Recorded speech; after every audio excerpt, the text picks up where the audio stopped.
Greetings. Welcome to EDTV News Channel, the People's Channel. In this report, we have two stories to talk about, coming out of the parish of Westmoreland and St. Mary. Stay tuned for the full reports. Blessings to all subscribers and viewers. If you're here for the first time, you can support the channel by like, subscribe, share, hit the notification bell.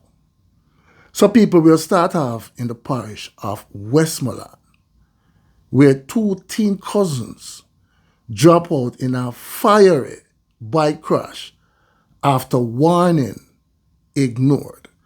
So we'll get into the report.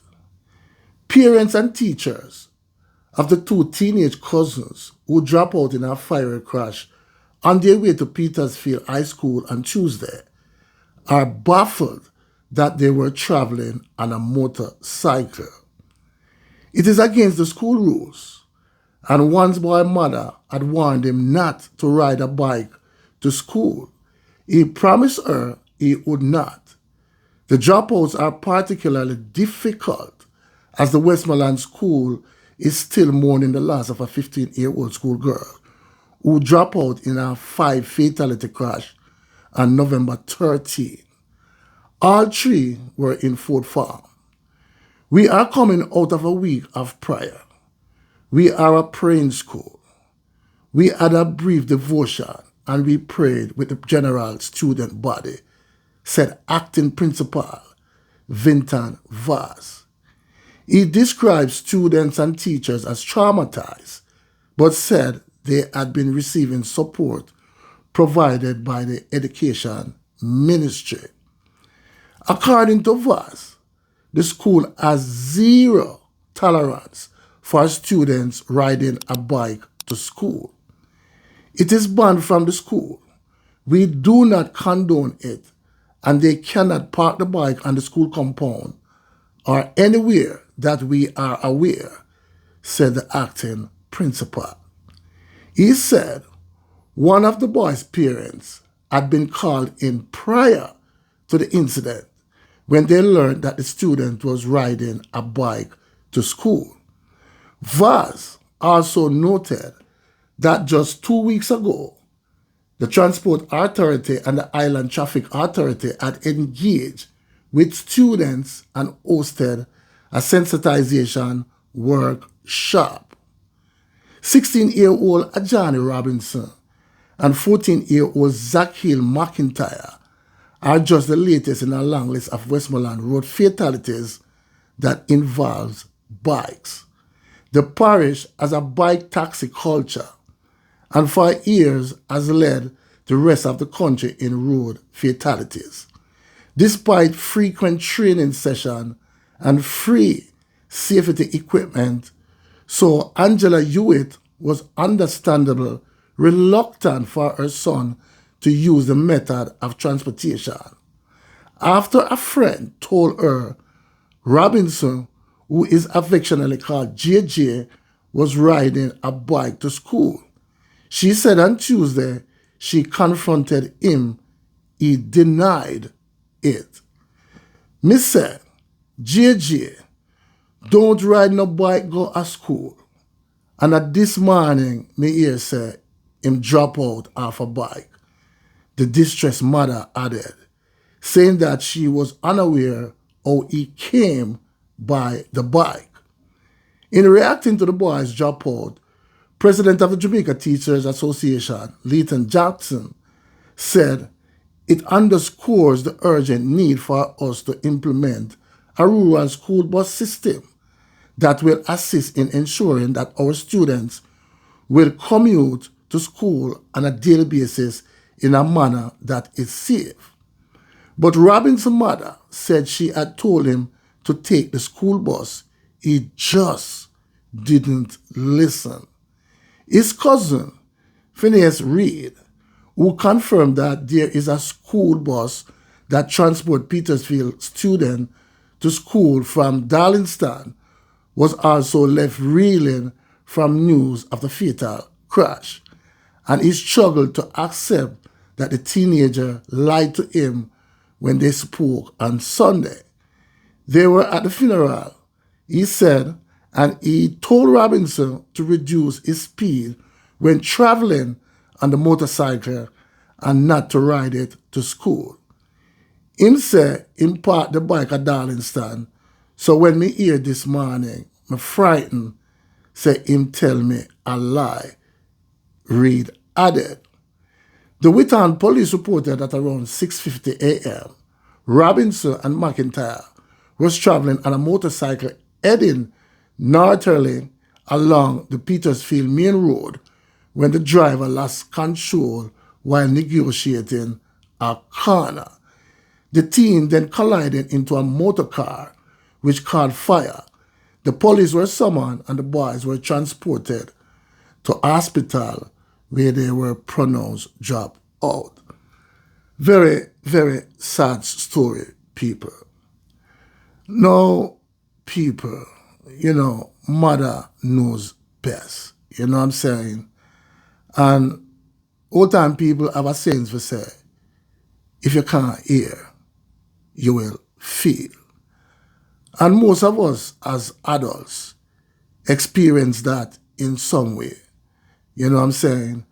Because we as adult now people, we can't say everything what our parents they tell we not to do. You know what I'm saying? We not do it. You know what I'm saying? No, our parents that tell us say, don't go to the sea, don't go to the river, don't go to the party. You know what I'm saying? Don't go over there, so don't go down there, so. But we still do it. You know what I'm saying? But at the end of the day, people, mother knows it well and best. You know what I'm saying? No, the mother said she don't know or understand how him come by the bike. You know what I'm saying? And it's just a very sad story, you know what I'm saying? And condolences goes out to the families. Because at the end of the day, people, the mother, them lost them sons. You know what I'm saying? And the whole families is in mourning. You know what I'm saying? And this, just to tell the other youths them, say, when your parents telling you not to do something, just look into it and don't do it. You know what I'm saying? Because the sayings always says, mother knows best. You know what I'm saying? Very, very sad story. Now, people, we'll move on. This time to St. Mary, where an alleged gangster from St. James was taken out in a police confrontation. So we'll get into the report. A man believed to be one of 13 gang members behind a series of dropouts within the communities of Salt Spring and Flower Hill in St. James was shot and taken out by the police in Mason Hall, St. Mary on Wednesday morning. Now, people, these youngsters, when the kitchen get hot, them take with themselves. Now, he's from St. James, but him gone in a St. Mary, gone cool out. And the police, them track him down, confront him, and now he's deceased. The police say Odaine Jungle Barrett of Bird Hill, Megatop, was linked to a double dropout committed outside the Salt Spring Primary School in St. James just over a month ago. And we remember that incident, people. Barrett, who has been on the police radar, was reportedly found in the quiet St. Mary community during a pursuit operation by the St. James and St. Mary police. Commanding officer in charge of St. James, Senior Superintendent of Police Vernon Ellis, told the news media. Ellis said a pistol was recovered during the confrontation, which led to Barrett's dropout about 4 a.m. I have gone to his house in Birdsville 36 times and didn't find him, SSP Ellis stated, adding that with 2 of the 13 Alice gangsters out of the way, he would continue to pursue the remaining 11 men. One of the Alice gangster members is in police custody in connection with the dropout of 2 students who were shot and taken out in a taxi. The 13 gangsters are from Birdhill, Scott Yard, Alls Lane, and Flower Hill, and we are not going to stop until we find them, Ellis promised. Ellis said the police believe a few also fled to St. Elizabeth and is hoping that law-abiding citizens in these areas will give them up.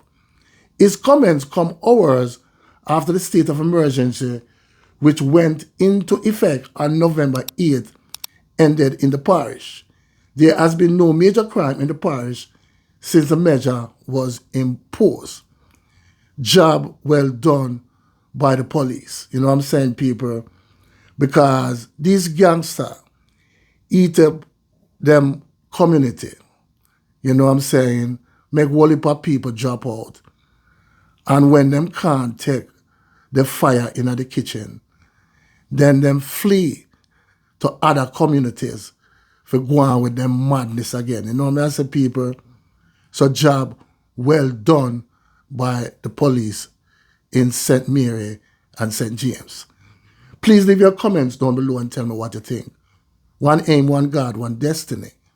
Walk good, talk good, live good, blessings.